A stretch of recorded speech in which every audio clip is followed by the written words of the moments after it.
France Maghreb 2. Bonjour à tous, ravi de vous retrouver sur France Maghreb 2. Nous sommes le vendredi 23 février et vous êtes bien à l'écoute du LGF, le grand forum sur France Maghreb 2 jusque 18h. Une édition spéciale aujourd'hui puisque nous avons un invité, il s'appelle Mohamed Bajrafil, l'imam Mohamed Bajrafil, mais aussi théologien, docteur en linguistique et aussi, vous pourrez découvrir également, professeur également, vous pourrez découvrir son parcours. Il sera avec nous à l'occasion de la sortie de son nouveau livre que l'on a lu, qu'on a aimé et des choses aussi qui nous ont quelque peu interpellés. Et on va tâcher d'en parler avec lui. Bien sûr, il sera avec nous, avec également des membres de l'équipe du LGF. Hanan Zawani, comment ça va, Hanan? Bonjour Christophe, bonjour auditeurs et auditrices, salam alaikum. Nous avons aussi avec nous monsieur Nasser Lajili. Comment ça va, Nasser? Ça va très bien, Christophe. Bonjour aux auditrices et auditeurs. Voilà. Et Mourad Goual aussi qui sera de la partie normalement. Mohamed Bajrafil, un petit peu de retard. Il sera avec nous d'ici quelques minutes. Ton studio est maudit, je crois, Christophe. Oh non, t'inquiète pas, tout va bien. En tout cas, je cherchais un coup de cœur de circonstance musicale. Et je me suis dit après avoir cherché que j'avais trouvé cette chanson de Kerry James parce que ça va illustrer un petit peu tout ce dont on va évoquer tout au long de cette émission avec Mohamed Bajrafil, le constat amer de Kerry James. LGF, le grand forum, merci d'être avec nous avec évidemment cette émission spéciale et notre invité Mohamed Bajrafil dans quelques minutes sur France Maghreb 2 pour évoquer la sortie de son livre. Évidemment, avec bien sûr Hanan Zawani qui est avec nous, monsieur Nasser Lajili aussi, mais aussi Mourad Goual, notre Marseillais qui se prépare à la défaite de dimanche soir. Salut Mourad. J'ai pas droit à monsieur, moi. Monsieur Mourad Goual, comment ça va? Très très bien, écoute, hier l'OM a perdu, mais l'OM est qualifié, c'est l'essentiel. Ouais, mais vous avez de drôles de manière de vous qualifier chez vous. Je vais te prendre à témoin les auditeurs. Vas-y, quand tu veux. Si je perds dimanche, si l'OM perd dimanche au Parc des Princes, je te paye un restaurant. Ah bon, c'est bien. Alors je vais pouvoir choisir le restaurant. D'ores et déjà. Dans un budget qui rentre dans un ticket. Non, ça pas. Ça va être difficile. Non, ça. Franchement, juste pour le fun. 50 le ticket resto. Si tu m'offres juste un. Alors je corrige, ticket restaurant, tranche cadre supérieur. C'est-à-dire on est près de 18 euros. Ah, d'accord. C'est déjà mieux, Mourad, écoute, prépare ton ticket, tu peux le sortir maintenant. Mais bon. Les paris sont lancés. Les paris sont lancés. Bonjour aux auditeurs.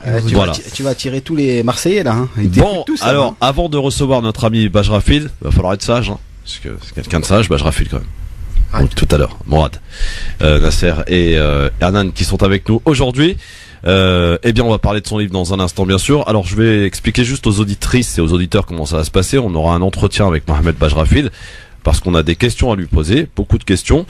Et dans la seconde partie de l'émission, aux alentours de 17h30, amis auditeurs, vous pourrez intervenir et à votre tour lui poser vos questions, l'interpeller, et on se fera aussi l'écho parce qu'il y en a eu déjà des questions qu'il y a sur les réseaux sociaux, Hanan. Et il y en a. Effectivement, on a eu pas mal de questions, des internautes, des questions un petit peu tranchantes, voilà. Il va comprendre qu'ici, la langue de bois, c'est pas ce qu'on pratique. Exactement, le Libertad, ce sera durant toute l'émission. Voilà. Donc questions auditeurs avec préparez si vous avez des questions à nous envoyer sur les réseaux sociaux. On lui posera tout à l'heure, bien sûr, et puis vous pourrez aussi l'appeler au 01 40 33 9000. Mais dans un premier temps, ça va être un entretien entre l'équipe du LGF et Mohamed Bajrafil, ceux qui ont lu son livre bien sûr, et on va pouvoir ainsi détailler sur pas mal de chapitres de son livre qui fait quand même 176 pages. Alors juste pour parler du livre, Christophe, oui, c'est un livre qui se lit très bien en 3 heures. Donc quand on y plonge la tête et l'esprit, on a du mal à en sortir. C'est une approche plutôt qui vise à unifier, pacifique, avec quelques points sur la sociopolitique, mais très peu. Donc plutôt des points de théologie, mais par contre qui sont argumentés et sourcés. Et le mot phare qui revient durant tout le livre, c'est le mot bigot et bigoterie. Donc en tout cas, moi, ma première question sera de lui poser quelle est sa définition du mot bigot. Bigot, c'est quelqu'un qui a beaucoup de dévotion. Mais là, du coup, dans le livre... moi, peut-être ce qui m'a un petit peu dérangé, c'est que du coup, il prend un sens un petit peu négatif. Bon, alors ne prépare pas le terrain parce que sinon il est en train d'écouter, il va peut-être commencer à préparer ses réponses. C'est pas l'objectif. Bonjour Mohamed. Bajrafil. Arrivez vite. Oui, absolument. Dépêche-toi. Bon, pour l'heure, voici le Zap 24. C'est les moments qu'il fallait pas rater à la télé et à la radio. Ça va vous donner l'occasion de parler un petit peu d'autre chose. Et pour commencer ce zapping, direction France 2 hier soir dans l'émission Complément d'enquête ou direction la Floride pour nous raconter cette histoire tragique de cette jeune fille de 10 ans qui tombe enceinte et qui est obligée d'épouser un an plus tard celui qui l'a mis enceinte. Écoutez cette histoire. Il y aura aussi le beau-père et pour finir, le diacre de la paroisse qui va mettre Cherry enceinte. Elle a 9 ans. Ma mère m'a dit que j'avais porté la honte sur elle en tombant enceinte et qu'elle allait me mettre dehors, ce qu'elle a fait. Le pasteur lui a dit que la meilleure chose pour moi, c'était d'épouser le diacre qui m'avait mise enceinte. Pour marier sa fille, la mère de Cherry doit obtenir l'accord d'un juge. C'est la règle aux États-Unis. Ce sera sans problème malgré son tout jeune âge, puisqu'elle a un enfant. J'ai donné naissance à ma fille à l'âge de 10 ans et j'ai été forcée d'épouser mon violeur à l'âge de 11 ans. C'est lui. C'est moi. J'ai 11 ans et lui 20. Vous souriez là? Oui, je souris pour ne pas pleurer. Terrible histoire racontée hier soir dans l'émission Complément d'enquête, Mourad Nasser. C'est une rediffusion parce que c'est du reportage parce qu'il est déjà paru il y a quelques jours de ça, je l'ai vu. Et ce qui est choquant, c'est que quand cette jeune, enfin aujourd'hui elle est plus jeune, elle a presque 50 ans, mais quand elle parle de ce mariage forcé, alors c'est un des derniers États aux États-Unis qui autorise encore le mariage avec le consentement des parents. Ouais. Et la loi n'a pas encore changé, mais ils sont en train de faire pression pour que ça change. Le paradoxe, c'est que quand on parle de ses enfants ont juste presque 11 ans d'écart avec elle. On a l'impression que ce sont des amis, quoi. Et elle a eu 6 enfants pendant ses 9 ans de mariage. Ce qui est énorme. Ouais. C'est un phénomène aux États-Unis qui, sur les 15 dernières années, touche près de 200 000 enfants. Donc, on n'est pas du tout sur un cas d'exception. Et pour les mariages, pour le mariage légalisé, non, si. C'est qu'un État particulier qui autorise, comme l'a précisé le témoignage, avec le consentement des parents. Elle peut se marier par obligation. Enfin, elle n'a pas à s'exprimer, elle n'a même pas d'avis à donner. Les parents peuvent exiger le mariage. Par contre, elle n'a même pas le droit de divorcer jusqu'à ses 18 ans. Ça, c'est hallucinant quand même, à la 9 ans. Hein. Ouais. C'est hallucinant, surtout quand on voit que régulièrement on pointe du doigt les cultures maghrébines, arabes, c'est ça, exactement. Chez nous, on excise, on marie. Notamment au Maroc, il y avait des polémiques où justement il y a eu des suicides même de filles qui ont été obligées d'épouser leur violeur, etc. Donc voilà, il n'y a pas que finalement dans ces pays-là. Mais c'est un drame, quoi. Dans la rubrique Fou Rire, tiens, ça s'est passé ce matin chez nos confrères de RMC, au micro de Bourdin, avec une chroniqueuse qui tente d'expliquer comment se protéger du grand froid qui arrive. Fou Rire en pagaille, et ça dure plusieurs minutes. Écoutez, c'était ce matin, je pense que ça sent aussi les vacances du côté de chez Bourdin. Oui. Des moufles de préférence. Il vaut mieux des moufles. Gants. Bah oui, parce que dans les moufles, les doigts se gardent chauds les uns les autres. Donc on a beaucoup plus chaud aux doigts dans les moufles que dans les gants. Bon.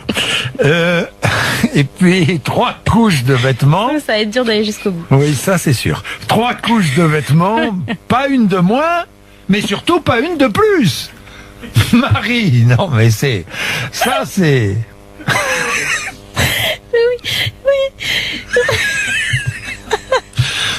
Bon. Jean-Jacques est très impliqué en tout cas. Je suis très impliqué. Très concerné. Non mais allez, s'il vous plaît, aidez-moi un peu. Bon, donc, il faut vraiment perdre le réflexe d'enfiler des couches et des couches. Bon. Parce que si on met ça, je vais y arriver. Bon, d'accord. Aidez-moi. Non, parce que. Non, mais l'idée c'est d'arrêter d'enfiler des couches et des couches comme on a l'habitude. Non, il faut bien choisir ses vêtements. La base c'est de choisir des soupules thermiques qui sont ajustées près du corps, mais qui vous servent pas trop non plus. On peut y arriver. Oh là là, c'est terrible. Donc pas trop de couches. Non, pas trop de couches. Faut bien choisir la première couche et ensuite une bonne couche intermédiaire et puis on termine avec la dernière couche, c'est ça? Non, c'est ça, Marie. Bon. Et puis dans tous les cas, on évite surtout des vêtements en coton. Non, c'est vrai, c'est pas bon le coton quand il fait froid. Ça empêche de respirer, de transpirer. Et donc, si la poêle est humide, et ben vous avez un rhume après. On a un rhume après, oui. Ça, c'est mauvais, le coton. Vous saviez ça, Charles? Vous saviez Ah non, j'ai appris plein de choses là sur les couches, les cotons et tout. Non, d'accord, je suis prêt pour lundi. Non, soyons sérieux. Non, dernier conseil pour les chaussures. Oui, les chaussures, on les choisit pas trop humides, parce que sinon, si c'est trop serré, ça comprime le pied. Trop humide. C'est ça. Bon, avec les On fait tous l'erreur de choisir des chaussures humides, c'est vrai. Franchement, c'est chiant parce que c'était super intéressant. J'avais plein de trucs à dire et du coup, personne ne saura comment se protéger du froid à cause de vous. Voilà, ça a duré plusieurs minutes, vous avez compris ce matin. Alors c'est vrai que c'est terrible pour quand c'est du direct comme ça, il y a le stress, etc. Et puis quand on est pris d'un fou rire, ça fait pas de mal, écoute. Oui, voilà, ça fait du bien. On a bien rigolé sur le studio, c'est pas mal. Et d'ailleurs, ça ramène à cette fameuse vidéo avec l'espagnol qui est tous édenté, et que là, on connaîtra jamais la version initiale de cette vidéo parce qu'elle a été traduite dans tellement de langues, on lui a tellement attribué de propos. Il s'appelle comment? Tout le monde la connaît cette vidéo avec il a pas de dents devant, il rigole, il tape sur la table. Alors il y en a qui racontent. Si, elle est connue. Attends, je vais la retrouver, tu vois. Bon, bref. Je vais la retrouver, tu vois. Et donc voilà, donc c'est terrible parce que effectivement ça arrive comme ça en plein direct et on n'arrive plus à se contrôler et en plus vous savez que c'est communicatif. Dès qu'il y en a un qui rit, tout le monde qui rigole derrière. Et puis il y a aussi ce petit jeu de déstabilisation de la part de peut-être de Bourdin ou d'un membre de son équipe qui essaie de faire des gestes un petit peu bizarres et puis alors c'est peut-être ça parce que du coup je me posais la question, est-ce que ça venait du fait à mon avis ça a dû démarrer en pas très catholique d'un truc en antenne qui ça part toujours de ça. Voilà. Non, c'est des moufles. C'était les moufles. Oui, des moufles, voilà. Bon, cela dit, en tout cas, prudence. Tâchez de bien vous couvrir avec des couches et des couches de vêtements pour le coup. Non. Quoi, non. La chroniqueuse a dit que justement, il faut éviter les couches et les couches de vêtements. Un vêtement en coton suffira. Elle considère qu'il faut 3 couches, mais après, avec des couches. Ouais, mais la première couche est importante. Alors, la vidéo dont je parlais, c'est Ristas. Ah oui, ça y est, je donc, oui, c'est celui qui a pas de dents. Voilà, qui est denté, voilà, c'est ça. Bon, à partir de dimanche soir, Mourad, tu vas connaître le froid il paraît qu'il vient de Russie, ce froid. Est-ce qu'on entend? Oui, mais non, ça fait pas très radiophonique, ça. Ouais. En plus, on comprend pas tout ce qu'elle dit. Là, on a une vague de froid qui va durer apparemment 4 jours. On avait dit 10 jours dernièrement. Ça allait s'étendre sur 10 jours et tant que l'anticyclone était là. On savait pas quand est-ce que ça allait s'arrêter. Moins 25 degrés ressenti, vous vous rendez compte? Pardon, combien? Moins 25 degrés ressenti. Là, le ressenti. Non, la semaine prochaine. Non, la semaine prochaine, Anna. C'est-à-dire on va rester à la maison, ça tombe bien. Comment on va dire de manière pédagogique, la cacoune, elle aura pas le temps de couler, elle va geler directement. C'est ça. Et tu sais que pour la petite histoire, je déteste mettre les bonnets quand je vais au ski, et je me suis retrouvé avec le lobe de l'oreille gelé. Non mais c'est vrai Et que je peux vous dire, quand vous rentrez dans la voiture au chaud après, quand ça se dégèle, ça fait très mal. C'est pour ça que tu as un air de Van Gogh. Ouais. Bon, pour finir ce Zap 24, avant que notre ami Bajrafil, qui décidément sur France Maghreb 2 n'est pas très à l'heure, je dis ça, je dis rien. Hier soir, Anne-Elisabeth Lemoine et son équipe recevaient le journaliste d'investigation Radio France Sylvain Tranchet sur le plateau de C'est à vous. L'homme s'est intéressé au compte de campagne de Jean-Luc Mélenchon lors de la course pour la présidentielle de 2017 et particulièrement à la société très rentable de sa directrice de communication, Sophia Chekirou. Il a fait une découverte très intéressante. Mediascope, la société qui est en charge donc de la communication du candidat à l'époque, n'a pas de locaux, pas de personnel et quasiment pas de charge. Ainsi, quand la société rentre 1 euro, elle gagne 50 centimes, soit une marge nette de 47%. Un pourcentage qui fait rêver évidemment un certain nombre de chefs d'entreprise. Écoutez plutôt. Et les tarifs qu'elle a pratiqués sont probablement conformes à ce que l'on peut voir ailleurs, même si la Commission a trouvé que certaines factures étaient un peu salées. Le tarif du marché, dit Jean-Luc Mélenchon, ce qui est toujours amusant de l'entendre parler du marché. Sauf que Mediascope n'est pas une agence de communication comme les autres. Elle n'a pas de locaux. Elle n'a pas de personnel avant la campagne, elle n'a pas de matériel. C'est une société qui n'a quasiment pas de charge, qui facture 1 200 000 euros et qui réalise des bénéfices assez impressionnants. On est tombé sur les comptes 2016. C'est les comptes de 2016, donc c'est pas... Oui, mais ce sont les premiers mois de facturation de la campagne. C'est les premières dépenses de campagne. Et comme la société de Sophia Chekirou ne travaille que pour la communication de Jean-Luc Mélenchon, ça constitue la quasi-totalité de son chiffre d'affaires. Sa société réalise 47% de marge brute, de marge nette, pardon.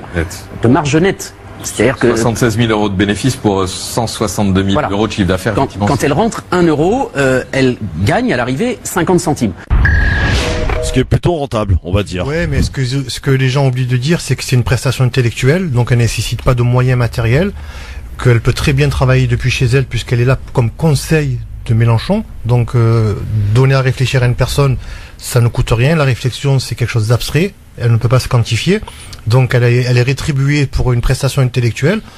Les 50% restants, ça correspond à ce qui reste une fois qu'elle a payé ses charges. Donc, moi, ce qui me gêne, c'est pas forcément cette prestation, c'est que c'est le montant global de ces prestations. 1 million d'euros, quand on vient parler à la France en disant que les patrons se sucent sur le dos des autres, que Mélenchon m'explique qui va lui payer ses frais de campagne si c'est pas les Français.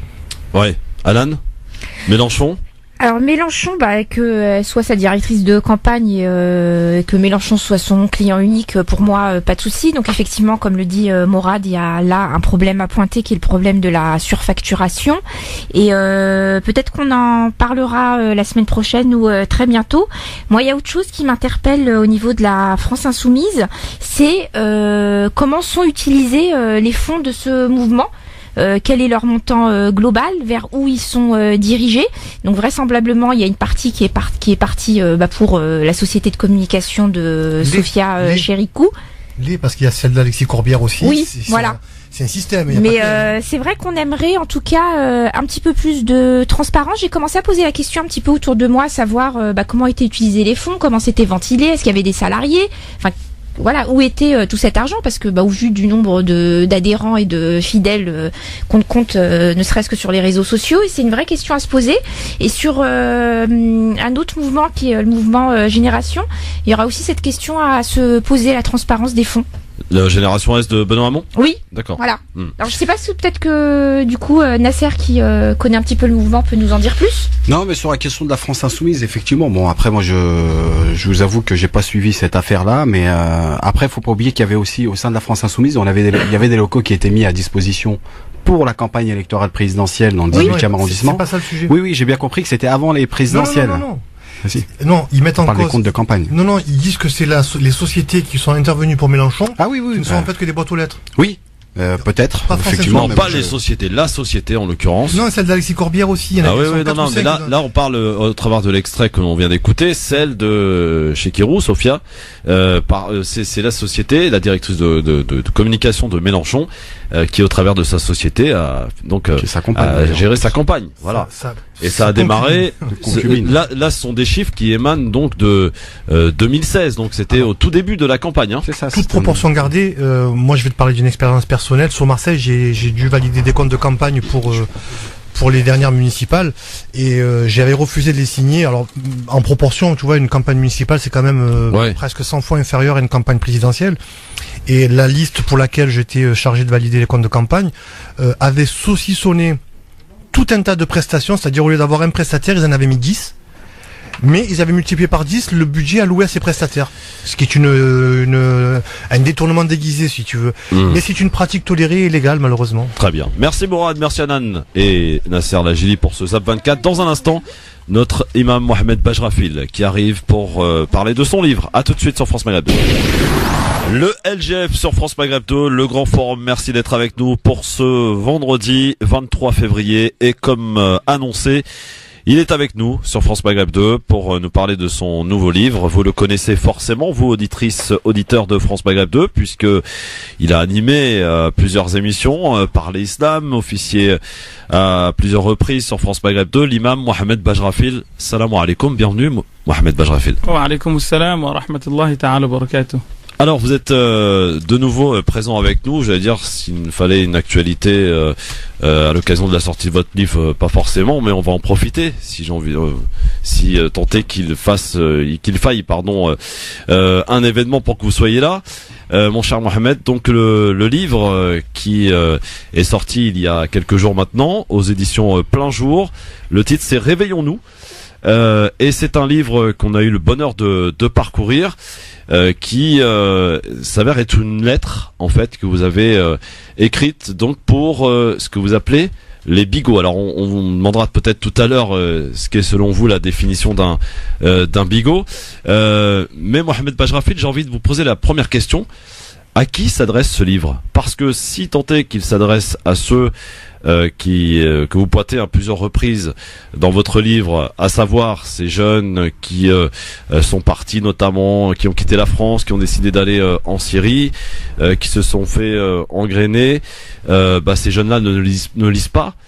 Ces jeunes-là sont coupés du monde, sont engrainés par ce qu'on peut appeler les réseaux sociaux. À qui s'adresse ce livre, Mohamed Bajrafil? Bismillahir Rahmanir Rahim. D'abord, merci pour l'invitation, pour la réception. C'est toujours un plaisir de vous retrouver, cher Christophe, et de retrouver les frères et sœurs autour de cette table. À qui s'adresse cette lettre? En réalité, je l'ai dit dans l'introduction du livre, dans l'avant-propos, en disant que cette lettre pourrait être une adresse à toute la jeunesse, indépendamment de toute religion, étant entendu encore une fois que on vit dans un monde où les frontières n'existent plus, on vit dans un monde qui change à une vitesse incroyablement grande, et ce qui fait que finalement, on a un jeune qui est là, mais il n'est pas là, il est ailleurs. Il est là par le corps, mais son esprit, ses yeux, parce qu'il regarde des choses qui se passent je ne sais où dans le monde, ses oreilles entendent des choses qui ne sont pas forcément celles de l'endroit dans lequel il se trouve.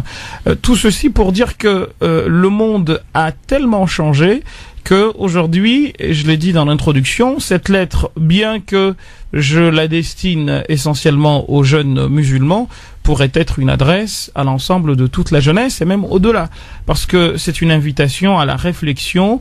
Et j'ai essayé, c'était franchement le but de l'écriture de cette lettre, de remettre de la complexité dans la vie, faire comprendre à tout un chacun que la vie est loin d'être quelque chose de binaire, c'est quelque chose de très compliqué, voire la chose la plus compliquée qui soit. La preuve, il y a des hauts et des bas, c'est pas blanc ou noir, mais c'est très très complexe. Donc ce jeune, c'est un jeune qui est là, c'est nous. Bref, c'est toute personne susceptible d'être, intéressée par les informations que j'ai mises dans cette adresse, qui est en fait un appel à la fois à la réconciliation avec soi et avec la foi en Dieu. Alors, ce qui m'interpelle, Mohamed Bajrafil, dans votre livre, c'est qu'il y a un passage, si mes souvenirs sont bons, sur un festival de films auquel vous avez participé. Et ce que vous avez regretté, c'est qu'il y avait très peu de musique. C'est quoi? C'est de la provocation? Alors, ça peut paraître comme de la provocation. J'ai tenu à le dire, et certainement vous l'avez lu. Moi, j'écoute pas de musique. En réalité, ma musique, c'est Abdul Basit, Abdul Samad. Et c'est dedans que j'ai grandi. Alors, je pense que ceux qui fouillent un peu dans la vie des uns et des autres, je pense qu'ils vont pas trouver grand chose d'autre que ça. J'ai commencé à lire le Coran à l'âge de 6 ans dans des assemblées, et j'ai continué, c'est mon premier métier. Et jusqu'à maintenant, pour être honnête avec vous, le soir, soit je dors avec un film de Bud Spencer ou Terence Hill, soit je dors avec un verset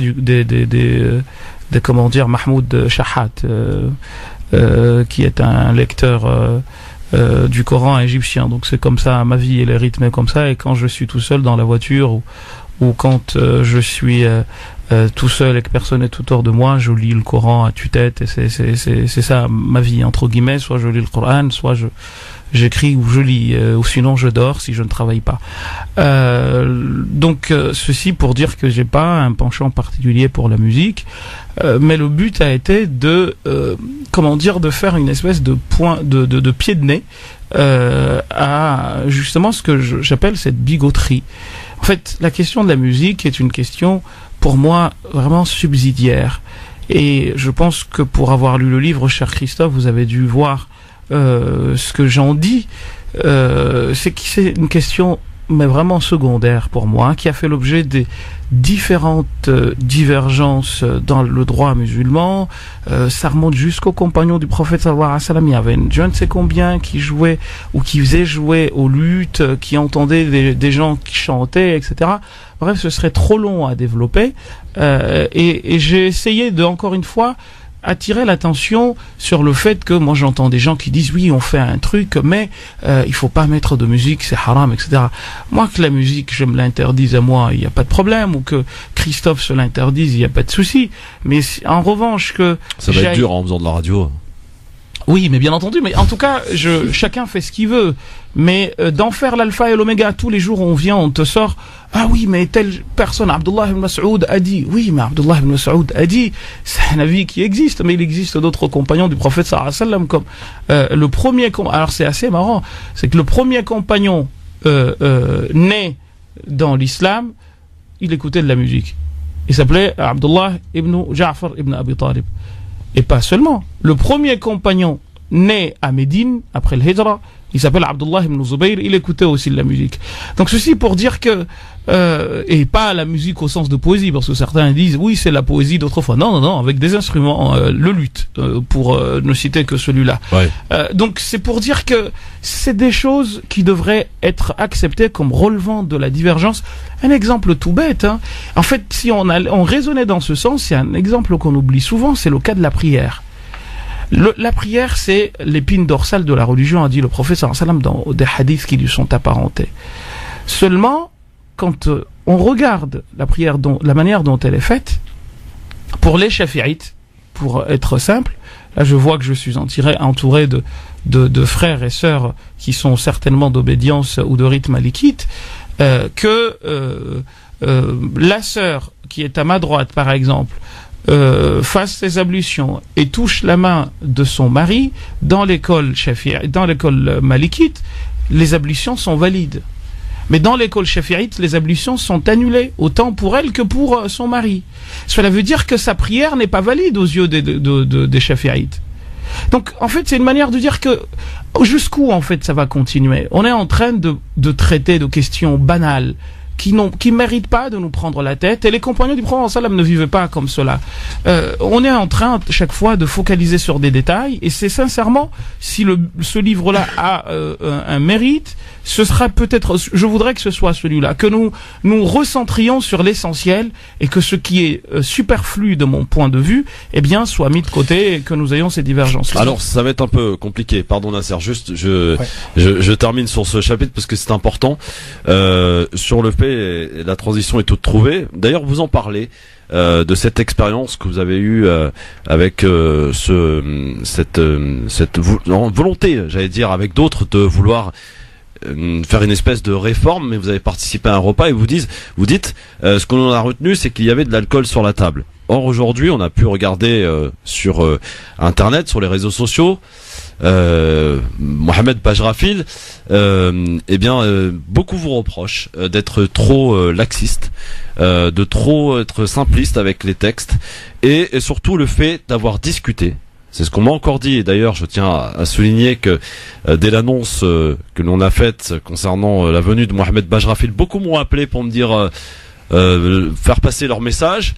Sachez que j'ai pas besoin qu'on me passe des messages. Mohamed Bajrafil, je le connais très très bien, et c'est pas parce que effectivement je le connais très bien que je vais être plus gentil avec lui qu'avec les autres, bien au contraire. Donc du coup, Mohamed Bajrafil, qu'est-ce que vous avez à répondre à ces gens qui vous disent pourquoi vous avez discuté avec Finkielkraut, pourquoi vous êtes assis à côté de lui, et pourquoi vous avez participé à un repas où il y avait de l'alcool sur la table? Et pourquoi pas?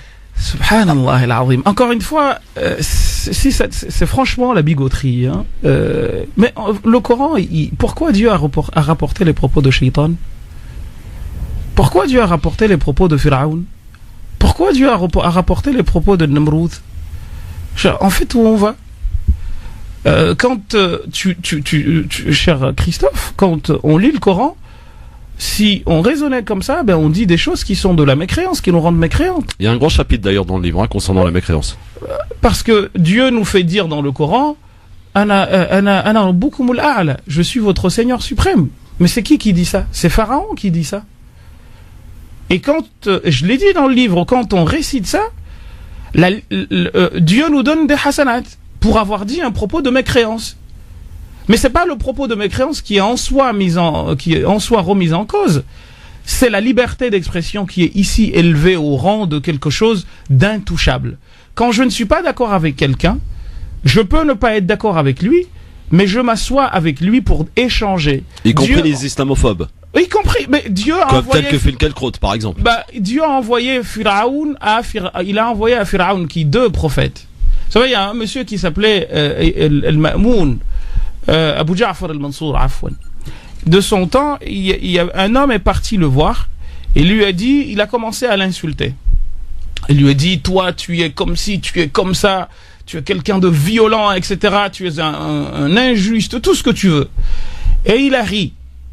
Il lui a dit en arabe, Inna Allah ba'atha khayran minka ila sharrin minni.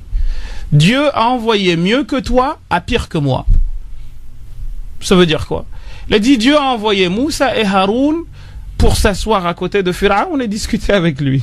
Et moi je ne suis pas pire que Pharaon. Il disait qu'il n'était pas pire que Pharaon, et pourtant Dieu a envoyé combien de messagers? Il a envoyé 2 prophètes. Et pas n'importe lesquels. Moussa alayhi salam qui fait partie des meilleurs prophètes. Ils se sont assis à côté de lui et ils lui ont parlé. Dieu leur a dit فَقُولَا لَهُ قَوْلًا لَيِّنًا. C'est dans le Coran, dans Sourate Taha, le chapitre 20.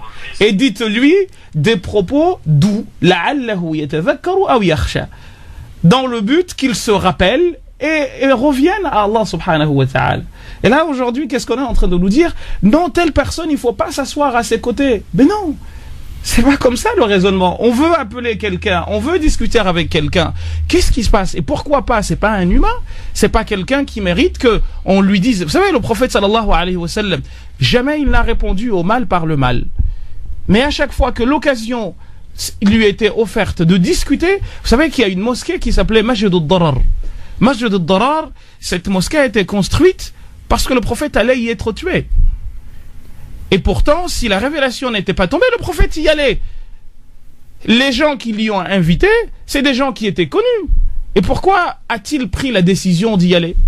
Je pourrais développer ça longuement, mais c'est une manière de dire que il faut arrêter à un moment donné de... Revenons au Coran, alors dans ce cas. Bismillahirrahmanirrahim. Là, je viens de vous lire Sourate Taha, Dieu qui envoie 2 prophètes à une des pires personnalités que l'humanité ait jamais connue, qui est Pharaon, pour aller discuter avec lui dans le but de le ramener à... Et vous pensez pas que Moussa alayhi salam et Haroun alayhi salam étaient restés à Bab el-Oued pour parler à Pharaon? Non, ils sont partis chez lui. Et bien entendu, ils l'ont regardé. Et bien entendu, ils lui ont parlé. Mais qu'est-ce qu'on veut? C'est comme ça la vie, en fait. Et puis alors, un autre chapitre qui m'a interpellé dans ce livre, donc Réveillons-nous aux éditions Plein Jour, c'est ce tableau descriptif que vous faites concernant les interdits majeurs.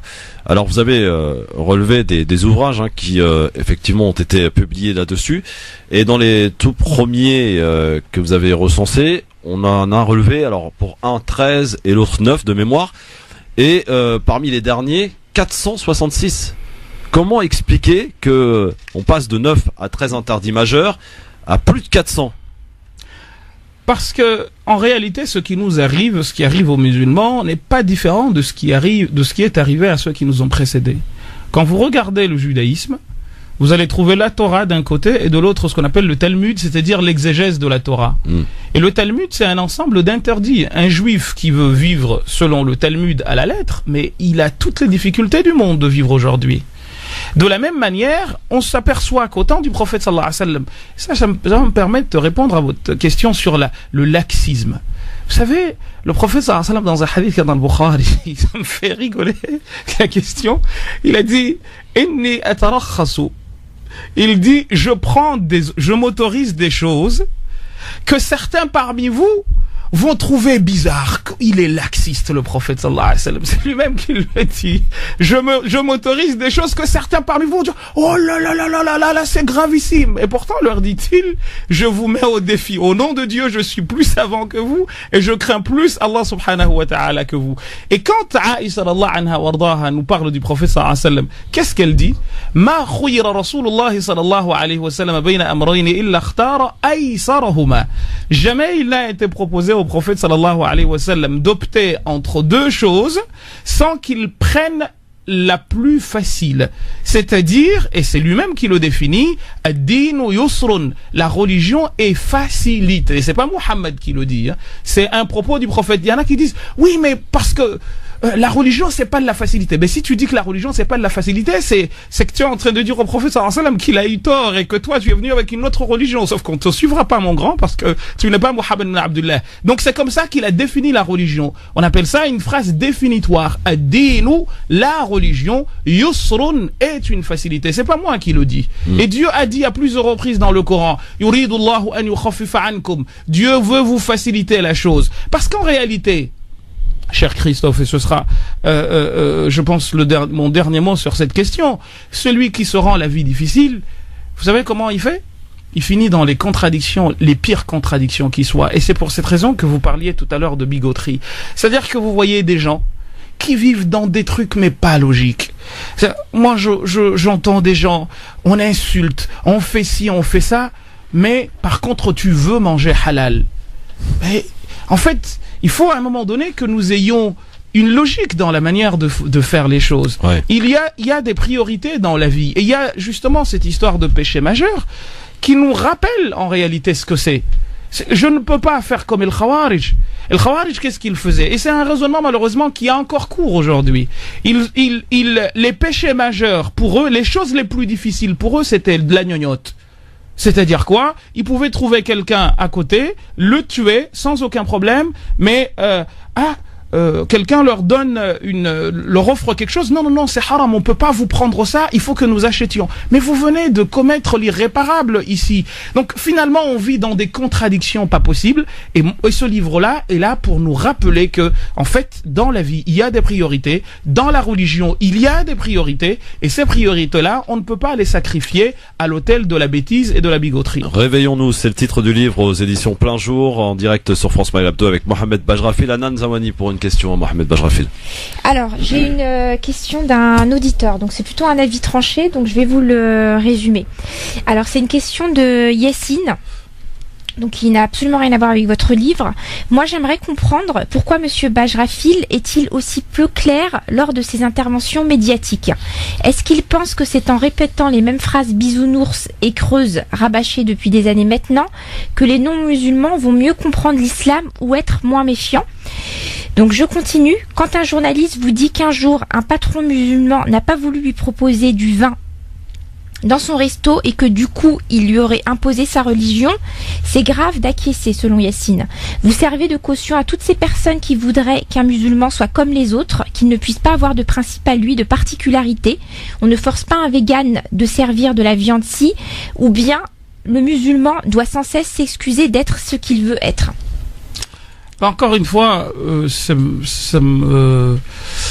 déjà, comme vous dites, c'est un avis tranché. Et quand c'est un avis tranché, en fait, des fois, t'as envie de dire, reste dans ton avis tranché. Après, la vie est tranchée. Donc finalement, c'est pas dans un esprit de débat. Donc il a envie de dire ce qu'il a envie de dire. Ça le regarde. Il est libre de dire ce qu'il a envie de dire. Mais ça vous étonne tout cet acharnement, Mohamed, non? Ces messages qui apparaissent sur les réseaux sociaux, qui sont violents, pour certains d'entre eux. Bien sûr, mais moi, je reste. Vous savez, c'était le sermon du vendredi aujourd'hui. Quand tu t'inscris dans la da'wa, il faut que les gens comprennent une chose, c'est que tu t'inscris dedans, tu t'inscris dans le but que les gens entendent quelque chose que tu as à dire. Et ce que tu as à dire peut être compris de différentes manières. Ce que tu as à dire, surtout, dès que tu le dis, cesse d'être ton apanage pour que tout le monde se fasse sien ce qui vient de sortir de ta bouche, ce qui sort de ta plume. Et les gens ne comprennent, les gens, c'est normal, nous n'avons pas tous la même compréhension de la vie, nous n'avons pas tous la même vision de la vie. Mais dire cela, cher Christophe, voudrait dire que c'est quelque chose d'extraordinaire. En fait, cher Christophe, tous les imams qui sont aujourd'hui suivis, tous, sans exception aucune, leurs contemporains l'ont rejeté des cailloux. Tous. Et celui qui vous dira le contraire est un menteur invétéré. Tous. Même ceux qui ont fondé les écoles judaïques qui sont suivis. Vraiment. J'invite tous ceux qui nous écoutent à aller regarder l'histoire, la biographie de l'imam Shafi'i, de l'imam Malik, ceux qu'on appelle imam aujourd'hui. Abu Hanifa, on l'appelle imam Abu Hanifa. Il est mort en prison. Monsieur Bajrafil, juste, moi je voudrais quand même rebondir sur cette question. Je comprends qu'il serait peut-être plus aisé de la balayer d'un coup de revers. Oui. Là, on a quand même l'expression d'un jeune musulman français à qui vous vous adressez, qui peut-être de manière assez brutale, mais en tout cas, je pense pas que son objectif est de manquer de bienveillance, vous pose une question sur la manière dont nous on est perçus, notamment dans les médias, et est-ce qu'il serait pas plus utile aussi, plutôt que de acquiescer effectivement sur une attaque d'un chroniqueur chez les grandes gueules, d'acquiescer sur le fait que oui, comme vous l'avez dit, je vous l'ai entendu ce matin, c'est ce restaurateur qui veut imposer sa religion, de dire non, pourquoi est-ce qu'il n'aurait pas le droit de ne pas servir de vin dans son restaurant comme un vegan? On lui demanderait absolument pas de servir de la viande. Aujourd'hui, là, vous balayez. Je balaye pas du tout. Attention, ne me prêtez pas des propos que j'ai pas dit. Encore une fois, je vous dis, si on veut rentrer dans ces questions-là, il y a aucun problème. Mais dans ce cas, il faut comprendre que moi, je pars d'un principe qui est un principe de fiqh. Et en fiqh, c'est exactement ce que je disais tout à l'heure. C'est pas blanc ou noir. Le faqih, il reçoit une chose, une question, et il la décortique, la question. Si vous faites la moitié du verset, vous lisez par exemple, dans le Coran, si vous vous arrêtez à Fawailul lil musallin, vallée d'enfer à ceux qui font la prière. Si vous vous arrêtez là. Mais si vous allez jusqu'au bout, vous savez de qui on parle. Et il y avait une histoire qui me vient en tête comme ça, assez marrante, de quelqu'un qui, quand les gens faisaient la prière, il se mettait derrière et il disait Fawailul lil musallin, vallée d'enfer à ceux qui font la prière. Mais c'est pas ce que dit le verset. Il faut le continuer à aller plus loin. Parce que le plus loin dit alladhina hum an salatihim sahun, ceux qui sont négligents. Vous comprenez? Donc le souci, c'est qu'encore une fois, on s'arrête. On veut pas aller à la profondeur de la réflexion de la personne, mais on s'arrête sur la surface. Et après, on prête les intentions qu'on veut aux gens. Juste avant de répondre à votre question, il faut juste savoir qu'un jour viendra où tout ce qu'on dit, tout ce qu'on écrit sera assorti. Et à ce moment-là, la mauvaise intention que j'ai eue à votre endroit, vous aurez à en répondre. Vous comprenez? Donc maintenant, je reviens à votre question. Le journaliste pose la question de savoir, maintenant, il y a quelqu'un qui vient dans mon restaurant et qui me dit, je lui demande de me servir de l'alcool, par exemple. Et il ne veut pas me servir d'alcool. Est-ce que... et moi, j'acquiesce en disant que c'est de la bigoterie. C'est pas ce que j'ai dit. Je dis tout simplement que le journaliste, s'il rentre, le journaliste, ou je sais pas qui, le client, rentre chez quelqu'un et dit, moi je veux que tu me serves de l'alcool. La personne lui dit gentiment, bah écoute, ici on n'en vend pas. Ou moi j'en consomme pas. Je ne pense pas du tout une seule seconde que la réponse pourrait être de nature à choquer la personne. Ah, mais comment ça se fait que tu... Non.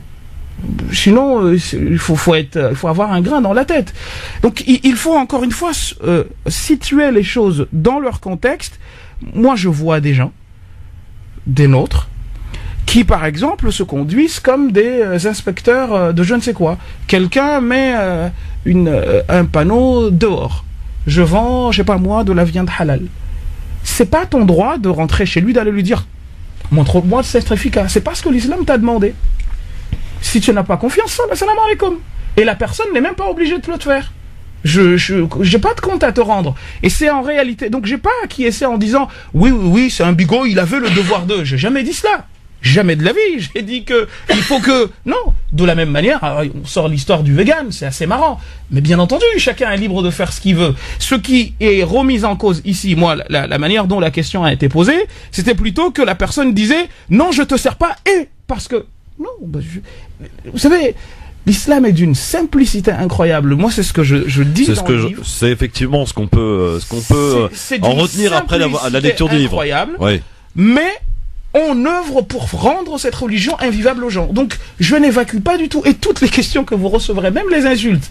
Parce qu'en fait, il y a non, on ne les dira pas, ça. Oh, bon, non. Vous savez, l'imam Shafi'i, il a un poème très beau, où il dit قالوا سكت وقد خصمت قلت لهم إن الجواب لباب الشر مفتاح. On te dit, on t'a insulté, on a fait, parce qu'il y a des gens qui viennent me dire oui, telle personne t'a insulté. Et regarde, lisez le Coran, qu'est-ce qu'on a dit du prophète sallallahu alayhi wa sallam? وقالوا ساحر أو مجنون. C'est un magicien ou un fou. Et moi, mon but à moi, c'est que ma religion, la religion Allah subhanahu wa ta'ala, cette religion dans laquelle je suis né et j'ai grandi et que je pense avoir apprise, je veux que tout le monde comprenne que c'est une solution qui est offerte à l'homme pour se libérer à la fois de ses passions et de l'adoration d'humains comme lui, pour se consacrer à l'essentiel, c'est-à-dire sa relation avec son créateur en se purifiant. Mais pas une somme de, en fait, tu vas à gauche, est-ce que j'ai le droit de tourner la tête à gauche, ou est-ce que j'ai le droit de tourner la tête à droite, est-ce que j'ai le droit de couper l'ongle comme ça? ici, c'est pas ça l'islam. C'est de la bigoterie et celui qui se sent dedans, eh bien tant pis pour lui, c'est un bigot. Alors, justement, la bigoterie. Anan, je crois que tu avais une question par rapport au Alors, je sais bigot. pas si j'ai répondu à la question. Alors pour moi, non, vous y avez pas répondu parce que la question c'était comment ça se fait que je pense que voulait dire Yacine. Oui. On vous invite à un plateau, très bien, vous avez l'art de pouvoir répondre. Et quand on a une attaque qui est sciemment donnée d'un chroniqueur, en réalité vous n'avez pas eu, on va dire, l'envie d'y répondre, tout simplement. C'est pas que j'ai pas eu l'envie d'y répondre. Pour moi, franchement, c'est de la broutille. Si la personne la personne qui est là ne se rend pas compte que même le chroniqueur ou celui qui pose la question, est-ce que vous vous rendez compte de quoi on est en train de Oui, non, mais on est en train de parler de pipi caca. En fait, c'est du n'importe quoi. Et c'est ce que je dénonce dans le livre. Celui qui a envie je ne vois pas de quel droit, je ne sais même pas si ça traverse la tête d'un enfant de 8 ans, l'idée que si quelqu'un n'a pas envie de faire quelque chose, il le fait pas et personne n'a le droit de le forcer. Donc moi, je devais lui dire quoi? Lui dire que non, il n'avait pas le droit de te donner, il avait le droit de ne pas le faire. C'est ce que j'aurais dû répondre en fait. Alors je m'avance pas là-dessus. C'est pour ça que les bigots. Je sais pas quelle réponse je pourrais vous donner. En quelle définition? La question, je pense, qui est posée, c'est le traitement médiatique qu'on a des musulmans. Et si vous voulez, par le fait d'acquiescer, vous n'êtes pas rentré sur le terrain en défendant justement ce traitement médiatique qui est complètement faussé. Parce que parler d'un restaurateur qui reçoit un client et qui lui refuse du vin et en réalité il a de la bière à côté, je veux dire, l'exemple, il était un peu poussé. Donc autant le balayer, peut-être que vous auriez dû le balayer en lui disant, écoutez, c'est un exemple et il avait absolument pas à être contextualisé ou essentialisé, quoi. Oui. Donc voilà, tout simplement. On pourrait dire ça, mais je veux dire, c'est pinaillé sur des... Oui. Alors, il n'y a pas de souci. On va avancer. Ouais. La définition du bigot, alors, que vous en faites, Mohamed Bajrafil. Il faut juste ouvrir le dictionnaire. C'est quoi le bigot? Un bigot, c'est quelqu'un qui s'attache aux détails et qui néglige l'important. C'est comme ça, c'est la définition que je donne dans le livre. Et c'est la définition que vous trouverez dans l'édico. C'est quelqu'un qui... pour faire simple, c'est quelqu'un qui comprend les choses à l'envers. Ouais.